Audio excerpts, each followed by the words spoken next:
extreme because it indeed, as you said earlier, it adds that pressure.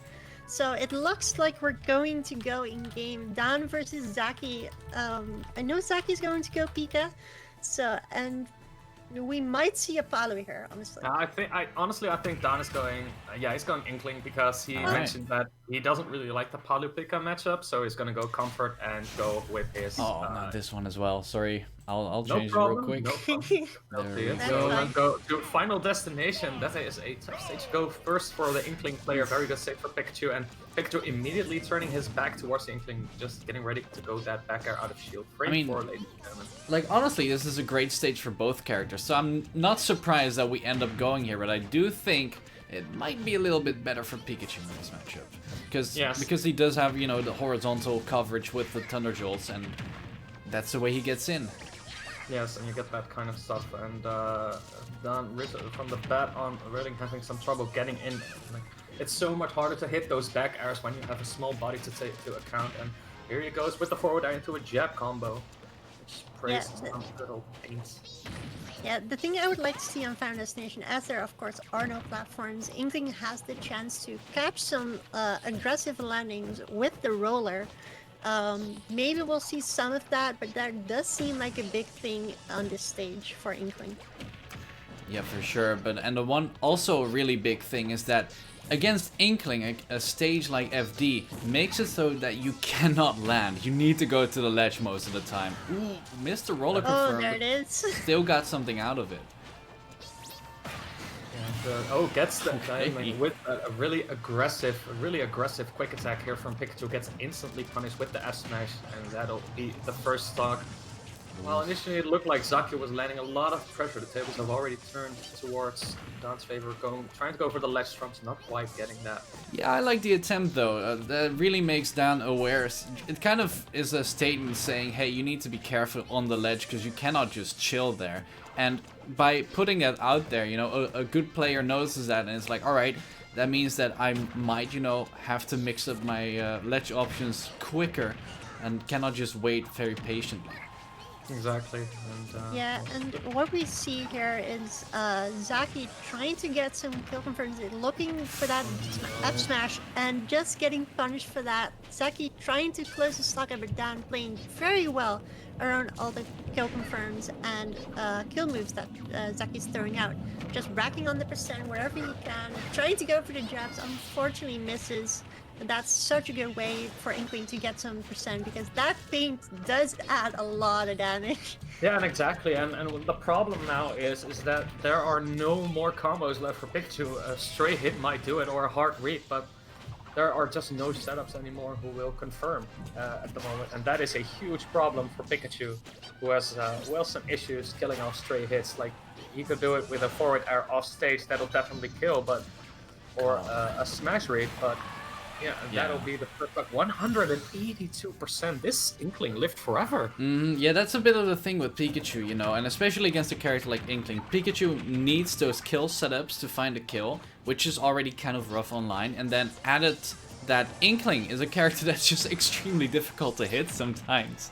Yeah, that's going to be it. Inkling with a lead is just terrifying to play against, and that's going to be Dan up 1-0. Yeah, definitely. Yeah, sorry, go ahead. No, sorry, you first. Ladies first. That's the thing that Zaki probably wants. He wants to create the lead so he can kind of camp Dan out, because Inkling from behind is a lot worse than an Inkling that's going to play defensive. It is so hard to try hitting an Inkling while constantly dashing around, throwing a back air. That's basically, you cannot play around that back air very well. So what Zaki is going to hopefully adapt to in the next game is trying to get that lead and just play more defensive and make Dan throw out some questionable options so he can extend that lead. Yeah, I think the biggest thing when you're down against Inkling is to keep your patience, because if you don't, she just snowballs you to hell and back. And you saw that, like, he just patiently caught all those landings with that roller. Like, there were 3 kills off of roller. That's pretty insane, and especially like online, it's hard to react to that, especially because you can't really tech. Because if you tech the landing, you get hit by the roller, which is a really insane mix-up from what normally works in Smash. So it catches people off guard so easily. Oh yeah, for sure, and I kind of like this pick, I think. Gives Zaki the room, you know, to use the Thunder Jolts, because there's plenty of space in between the platforms, while also mitigating, you know, his disadvantage because of the platform. So, in that sense, I think Lila is a very nice pick. Definitely more Pika favorite, I feel. Yeah, and on a personal level, I don't think Dan really likes Lila as a stage, because he usually bans it, but I think he had his hands full by banning Carlos and probably something like Yoshi's Island or something. Right, yeah, Those are must bans against Pikachu. yeah, and probably Battlefield as well, because that's a pretty bad stage for Inkling too. But you know, so far it's relatively even. Both of them scrapping a little bit. It's a nice, Zaki definitely trying to keep his lead. However, it went so well at the start of the game, but Dan is adapting again, so the percent has been racking for Zaki as well. Now, trying to probably look for the kill roller. option, and there it is. Unfortunate, getting caught by the roller. Yeah, just on that roll, the little defensive option from the ledge that so many people like to throw out, you know. And Dan's movement is really well, he's been moving around really confusingly, just making use of that incredible dash that Inkling has. Just yeah, his movement catches Zaki just completely by surprise when he eventually decides to go for that hard read roller and actually gets it. Oh, Yeah, okay. and I think the main answer towards those dashes are the Thunder Jolts, as they will obviously hit, and that was a really good hit from Zaki. Now, evening up the stocks, however, we are now back to that same situation. Dan is in the lead. We have a defensive Inkling right now. How is Zaki going to adapt to that, aside from the previous game, where he had a lot of trouble? Here we go, the back airs, unfortunately, doesn't get too much off of it. Gets the up there, doesn't kill yet. Oh god, yeah, and the landing coverage, but he Oh. survives! I'm surprised he survived that. Zaki's disadvantage just leaves so much to be desired at this point, and Dan is just abusing it to his absolute maximum, just getting all those crazy hits in, getting some really good reads and callouts, and Zaki just doesn't really have an answer yet, and well, he's gonna have to find one soon, because he is at 144%, so he is about to die, he is about to lose this stock. Yeah, and what I also don't really like about Zaki right now is that every single time, you know, he finds the reset to neutral. Oh, that's unfortunate. He doesn't really take the time to set up his Thunder Jolt pressure. And Pikachu needs that, especially against a character with amazing horizontal control like Inkling. Yeah, exactly, and just not making use of that amazing neutral B option, just zone with it. I mean, just zone it. It's so good. Yeah. Jolt is so good. Yeah, the thing we notice about Zaki right now is that he's not exactly trying to control space. He's just trying to go in, and versus Dan, who's playing so well around that, it's so hard. Like, at this point, you have to realize it's not working. Maybe I should slow the tempo down. But unfortunately, Zaki not kind of getting up to speed with how to deal with a defensive Dan, basically. Yeah, you see the little bit of the panic forward smashes trying desperately to get the stock count to even, but Dan's just gonna there we take go. it, yeah. And that also just opens him up wide again for that roller. And it's really good that you pointed out, just frantically trying to kill him, just throwing out those smash attacks, and Dan just keeps calm and responds. And just, casually responds to it and just completely demolishes that last stock. And Yeah, for sure. Zaki is in a really tough spot now, because Lila was not the answer, and Final I Destination wasn't the answer either. So. And we're not gonna I go to really think- Kalos.